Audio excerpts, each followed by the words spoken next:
दीप, प्रज्वलित करा गया दीप 5 स्थान पर फल देता है। प्रदोष के दिन प्रदोष काल में लगाया गया दीपक 5 स्थान पर फल देता है। पहला स्थान, अगर हमको या हमारे परिवार में किसी को काल सर्प दोष है तो हमारा प्रदोष का लगाया गया दीपक कहीं पूजन मत कराओ, वो दीप जलाने से ही काल सर्प दोष समाप्त होता चले जाता है। दूसरा स्थान, पितृदोष। अगर किसी ने कह दिया कि तेरे घर में पितृदोष है, तेरे घर में, कई लोग बता देते हैं कि तुम्हारे घर में, कई माताएं पूछती हैं मेरे घर में बेटा नहीं, मेरे घर में 3 बेटी हो गई, 4 बेटी हो गई, 5 बेटी हो गई, बेटा नहीं है, बेटा नहीं, तो किसी ने कह दिया पितृदोष है। अब तुम शंकर जी की पूजन कर रहे हो, शंकर जी पे जल चढ़ा रहे हो, शिव की स्तुति कर रहे हो, तो किसी किसी की यहाँ 3 बेटियों के बाद, 4 बेटियों के बाद, एक माता ने तो लिखा है कि उसके यहाँ 2008 में उसके घर में लड़की ने जन्म लिया था, या 2008 में उसके घर में बच्चे ने जन्म लिया था, लड़की ने।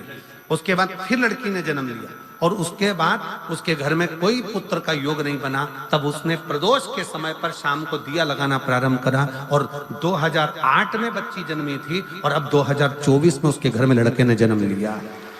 कि प्रदोष काल का लगाया गया दीपक, प्रदोष काल, प्रदोष के दिन, प्रदोष काल का जो दीपदान होता है वो सरल नहीं होता, वो सहज नहीं होता, 5 स्थान की पूर्ति करता है। पहला स्थान किस चीज के लिए? काल सर्पदोष के लिए। दूसरा पितृदोष।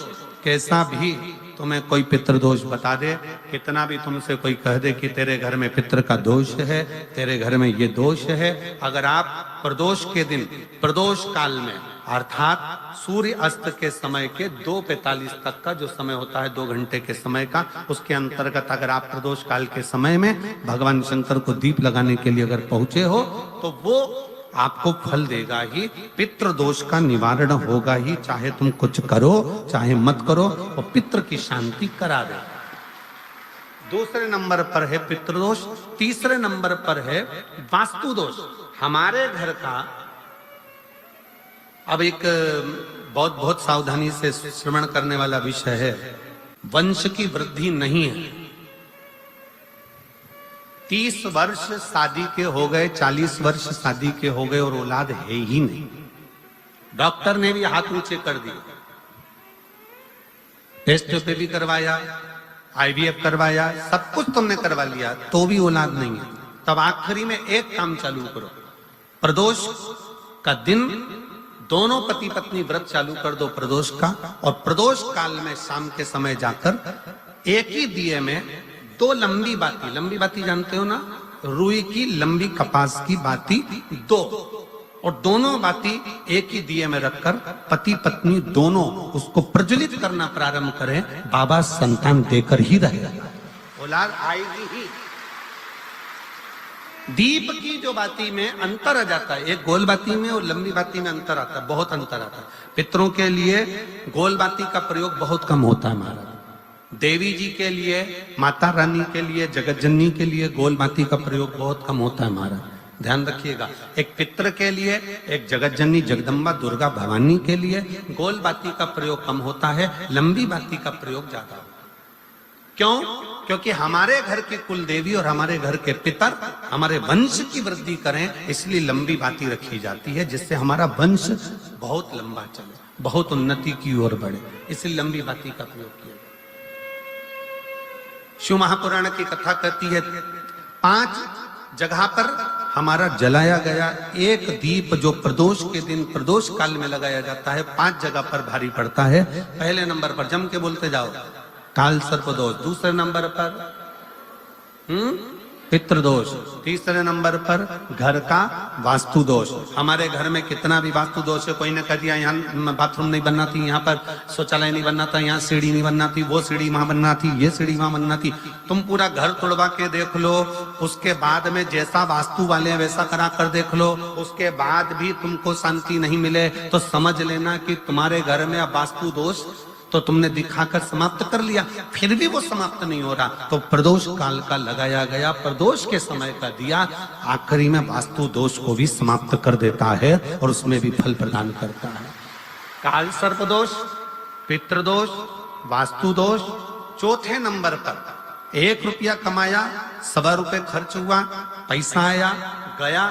ये चौथे नंबर का व्यापार में थोड़े दिन दुकान अच्छी चली, थोड़े दिन बैठ गए, थोड़े दिन काम चला, थोड़े दिन बैठ गए, गाड़ी चली, थोड़े दिन फिर बैठ गए, अर्थात हमारी फैक्ट्री थोड़े दिन चली फिर बैठ गए। कहीं ना कहीं तकलीफ, थोड़े दिन खाते थोड़े दिन रोते वाला चल रहा है। तो प्रदोष काल का, प्रदोष के समय का दिया इस दुख को समाप्त कर कर रेगुलर एक जैसी सांझी, एक जैसी लक्ष्मी की वृद्धि करते चले गए। प्रदोष काल का दिया। और 5वें नंबर का प्रदोष काल का दिया, प्रदोष समय का दिया 5वें नंबर पर रोग का निवारण का, रोग निवारण।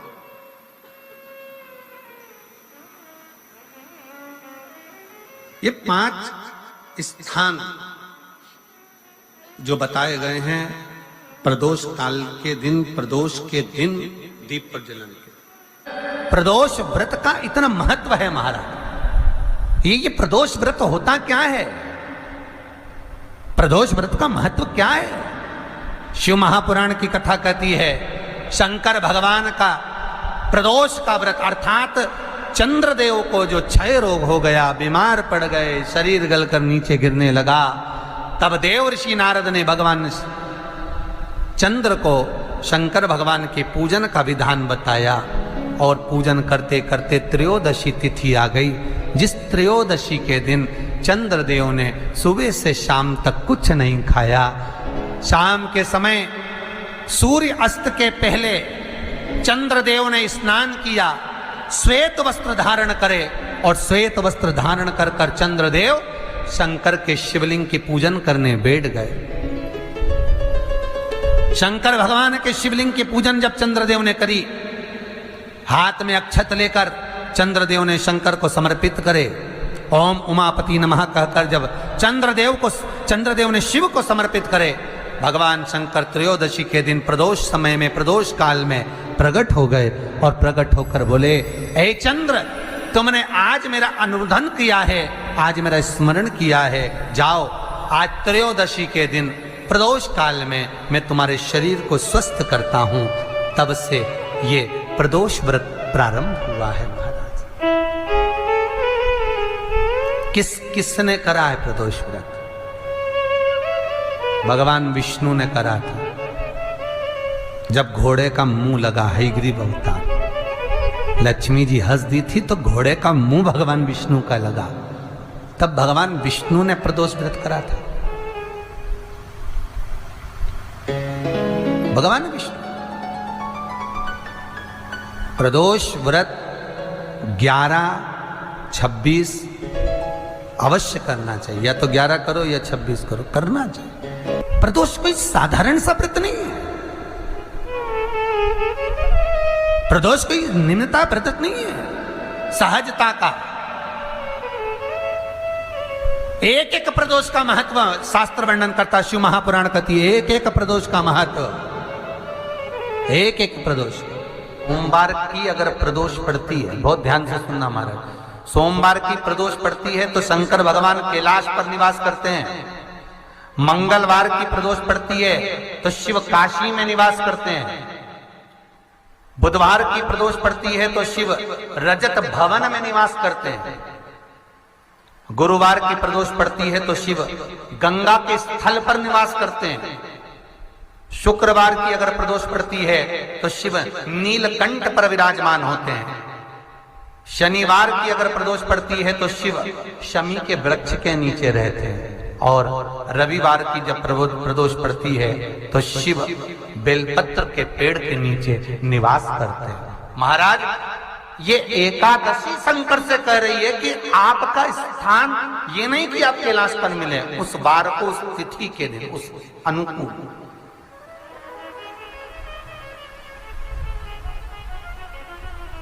हमारे यहां कहते हैं सोमवार की जो प्रदोष पड़ती है वो इच्छा पूर्ति करती है। मंगलवार की प्रदोष रोग से मुक्ति देती है। बुधवार की प्रदोष कामना की पूर्ति करती है। गुरुवार की प्रदोष शत्रुओं का नाश करती है। शुक्रवार की प्रदोष सुख और शांति देती है। शनिवार की प्रदोष संतान का सुख देती है। और रविवार की प्रदोष जो काम दुनिया में कोई नहीं कर सकता वो अचूक फल की प्राप्ति रविवार की प्रदोष करा देती है महाराज। ऐसी प्रदोषों का नियम वर्णन किया चाहिए। भगवान कहते ठीक है तू थोड़ी देर खड़ी हो। एकादशी सम्मुख खड़ी हुई। पार्वती जी ने जिस अंगुष्ठ का जल पीने के लिए लिया था हाथ में, बस पीने ही वाली थी, शंकर भगवान ने वही हाथ में जल लेकर एकादशी के हाथ में उसको देकर कहा ले, ये मेरे द्वारा निर्मित एक व्रत है जिसे त्रयोदशी के दिन तूने मांगा है, मैं तुझे देता हूँ। आज इस व्रत का फल मैं तुझे प्रदान करता हूँ। अब तू जिस जीवात्मा को लेकर जाएगी उसका पाप प्रबल नहीं होगा। किसी स्त्री पुरुष बालक बुजुर्ग जो भी होगा जिसने प्रदोष का व्रत करा होगा वो जीवात्मा को तू किसी फल की कामना से नहीं स्वतः ही लेकर चली जाए। उसमें कोई कामना नहीं है। बन सके जीवन में 11 प्रदोष या 26 प्रदोष करने के बाद आप उसका उद्यापन कर विराम भी दे सकते। पर जीवन में एक बार प्रदोष का व्रत मौका मिले, जिस कामना से जिस दिन का भाव आपके मन में आए कि मुझे रोग से मुक्ति पाना है तो ये प्रदोष मुझे करना है, मैं रोग मुक्ति के लिए हम मंगल जो भी आपके मन में आ रहा है, संतान प्राप्ति के लिए शनिचरी प्रदोष, आप उसका स्मरण करें। फिर लिखा शिव महापुराण में, बड़ा सुंदर लिखा वेदव्यास जी ने, मान लो आप प्रदोष व्रत नहीं कर सकते, आप अगर व्रत नहीं कर सकते तो प्रदोष के दिन प्रदोष काल में शाम का समय सूर्यास्त का कुछ पल कुछ घड़ी के पहले से लेकर बाद तक का प्रदोष काल के अंतर्गत आप शंकर जी के मंदिर में जाकर 1 लोटा पानी 5 बेलपत्र भी अगर समर्पित करते हैं तो संपूर्ण प्रदोष का फल आपके भाग्य में प्रबल हो जाए। शिव महापुराण में इसका लड़की को मंगल है, गुरुजी लड़के को मंगल है, क्या करा जाए? कुछ मत करो। प्रदोष के व्रतों में वर्णन किया गया है कि रवि का प्रदोष, भौम का प्रदोष, मंगल का प्रदोष, बुध का प्रदोष, गुरु का प्रदोष, शुक्र का प्रदोष, शनि का प्रदोष।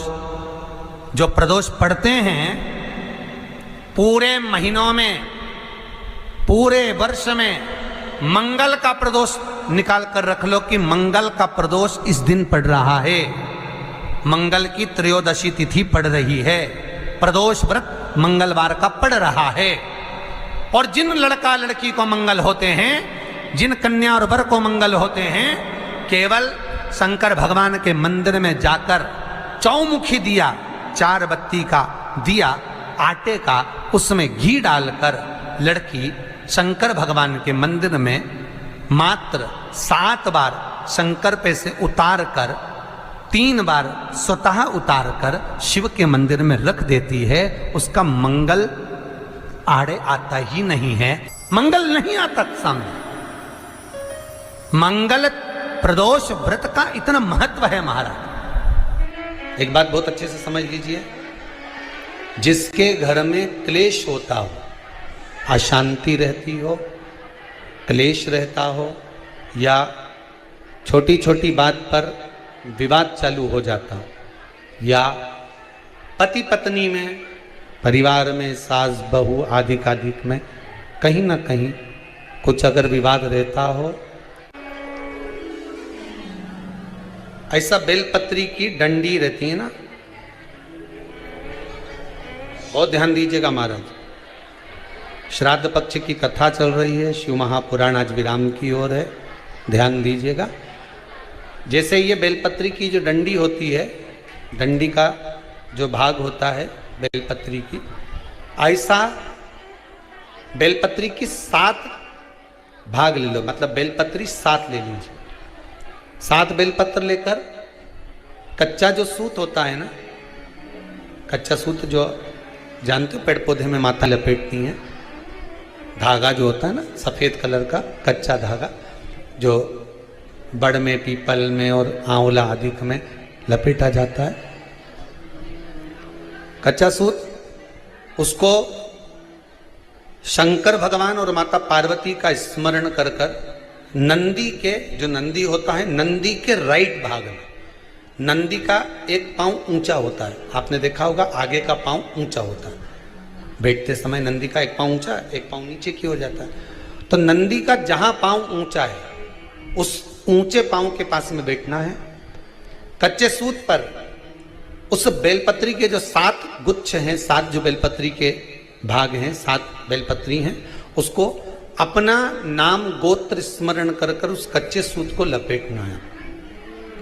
महाराज लाल कलर का चंदन उस बेलपत्री के पत्ते में जो अग्रभाग होता है, सबसे आगे का भाग, 7 में लाल चंदन लगाना है। महाराज उस चंदन को लगाकर आप प्रदोष के दिन, प्रदोष काल में शंकर भगवान को समर्पित अगर करते हैं तो जिस घर का गोत्र बोला है उस घर में कभी क्लेश नहीं हो सकता, उस शांति का अनुभव उसमें क्लेश नहीं हो सकता। एक धागा होता है पक्का धागा, एक धागा होता है कच्चा धागा। बहुत ध्यान दीजिएगा महाराज, पक्के धागे से नहीं लपेटना सफेद। कच्चा जो धागा पीपल में, बड़ में या आंवला आदि में जो हम लोग लपेटते हैं पूजन करते समय, वो कच्चा धागा। और एक बात और आपको कहने, ध्यान दीजिएगा,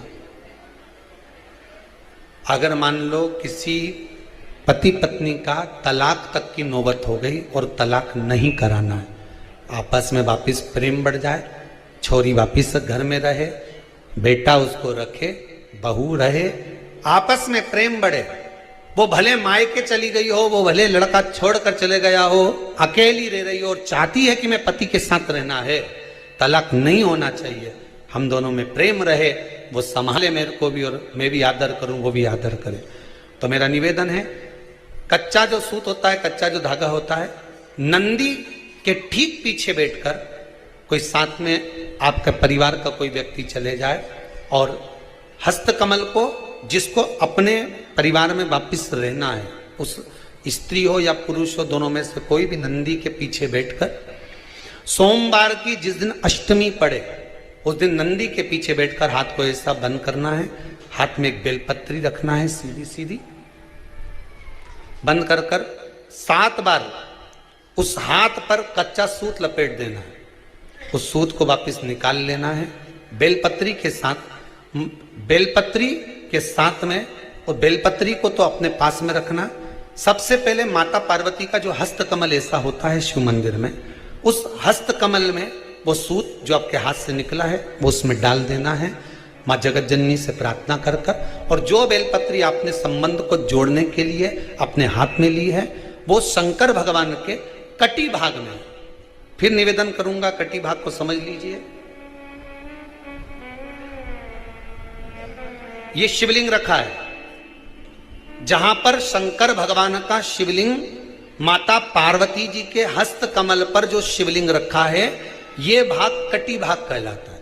इस जगह पर जहां शंकर और पार्वती का मिलन हुआ है, उस जगह पर उस बेलपत्री को रख देना है। महाराज ज्यादा से ज्यादा 3-4 महीने लगते हैं, दोनों में वापिस प्रेम बढ़ जाता है, दोनों एक हो जाते हैं।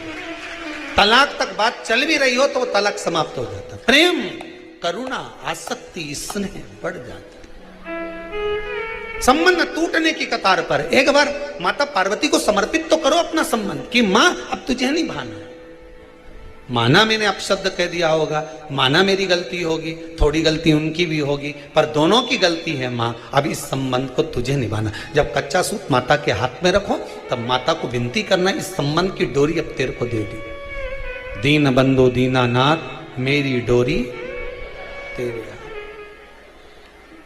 अब यह डोरी मैंने तुमको दे दी है, अब यह संबंध आपको निभाना है, अब यह संबंध मेरा।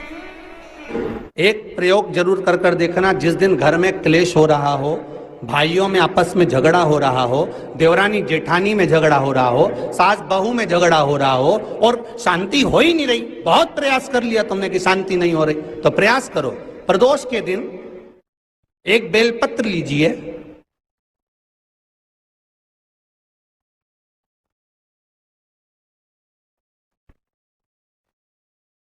प्रदोष के दिन बेलपत्र लेकर अपना जो परिंडा होता है, परिंडा जानते हो, मटका, हंडा, जहां पानी भरते हो, पितरों का स्थान, उस परिंडे को बेलपत्र छुआकर उस बेलपत्र को शंकर भगवान के ऊपर जो जलाधारी होती है, उस जलाधारी में इस डंडी को अपने घर का नाम गोत्र बोलकर उसको डाल दिया जाता है। एक लोटे पानी में थोड़ा सा शहद मिलाकर उस जलाधारी में भगवान शंकर का भृंगेश्वर नाम लेकर चढ़ा दिया जाता है। शिव जी को चढ़ाया हुआ जल उस बेलपत्र को चढ़ाकर जाइए, कितना भी तेज झगड़ा हो रहा होगा, मात्र 10 मिनट के अंदर एकदम शांत हो जाता है, झगड़ा रह ही नहीं पाता। कितना भी झगड़ा हो रहा, मात्र 10 मिनट, 15 मिनट से ज्यादा नहीं टिक सकता। पत्र खाओगे शंकर जी के मंदिर की तो मुख में जीवान छार छार हो जाती है। बोलो सही है कि गलत? प्रतिदिन बेलपत्र खाओगे शंकर मंदिर की तो मुख में कई बार छाले भी पड़ जाते हैं। सत्य है कि गलत है? शिव महापुराण की कथा कहती है अति सर्वस्व वर्जते। आपको अगर बेलपत्र खाना है, हफ्ते में 2 खाओ, हफ्ते में 3 खाओ। मुंह में अगर छार छार हो रहा है, छाले पड़ रहे हैं, तो बेलपत्र को, शिव जी की चढ़ी हुई बेलपत्र को सुखाकर चूरा बनाकर इतनी सी चुटकी भर खा लिए, पानी पी लिया। लीवर गड़बड़ हो गया है, डायलिसिस चल रहा है, किडनी गड़बड़ हो गई है, डॉक्टर बोल रहा है कि डायलिसिस करवाना पड़ेगा, तो बेलपत्री के पीछे की जो डांट होती है, जिसको आप लोग तोड़ के फेंक देते हैं, वो बेलपत्री के पीछे की जो डांट है, ये ब्रह्मा विष्णु महेश। समझ में आ रहा है आप लोगों को? बीच में जो डंडी दिख रही है आपको, इसके बीच में बड़ी पत्ती और 2 पत्ती के बीच में जो खाली जगह है, ये खाली जो डंडी है, इसमें 33 कोटि देवी देवताओं का स्थान होता है। किसका स्थान है? 33 कोटि देवी देवताओं। इसलिए बेलपत्र चढ़ाते समय बेलपत्र को इस जगह से पकड़कर समर्पित किया जाता है कि 33 कोटि देवी देवताओं का स्पर्श कर कर, ब्रह्मा विष्णु महेश का स्पर्श कर कर चढ़ाया जाता है। बेलपत्री के नीचे की जो डंडी होती है, ये 2 पत्ती से लेकर नीचे का जो भाग होता है, ये स्कंद पुराण कहती है, इसमें 64 योगनियां और मेरी माता पार्वती का संपूर्ण जितनी शक्तियां हैं, वो सारी शक्तियां इस डंडी के अंदर विराजमान होती हैं। इस डंडी के पीछे एक गोखरू होता है, जिसको माताएं तोड़ देती हैं। वो जो टूटा हुआ गोखरू रहता है, उसमें भगवान शंकर के प्रत्येक गण का भाव रहता है। इनका काम क्या रहता है? जब शरीर में किसी व्यक्ति के जीवन में जब दुख, तकलीफ या रोग बढ़ता है, तो वो गोखरू जो नीचे का रहता है, वो टूटा हुआ गोखरू अशोक सुंदरी वाली जगह पर चढ़ाकर हफ्ते में 2 बार उसको चबा चबा कर अगर खा लिया जाए तो डायलिसिस की जरूरत नहीं पड़ती, डायलिसिस छूट जाता है, लीवर और किडनी काम करना प्रारंभ कर देते। और अच्छे से सुन लेना, अभी की अभी घर जाकर शुगर की जांच करना। शुगर कितनी भी हाई जा रही होगी, बेलपत्री के नीचे का गोखरू टूटा हुआ अशोक सुंदरी पर चढ़ाकर खाकर 5 से 7 मिनट मुंह में रख लीजिए और उसके बाद शुगर की जांच कर लीजिए, शुगर लेवल में मिलना प्रारंभ हो जाए। बेलपत्री का जो सुख है वो जीवन का आनंद देना है।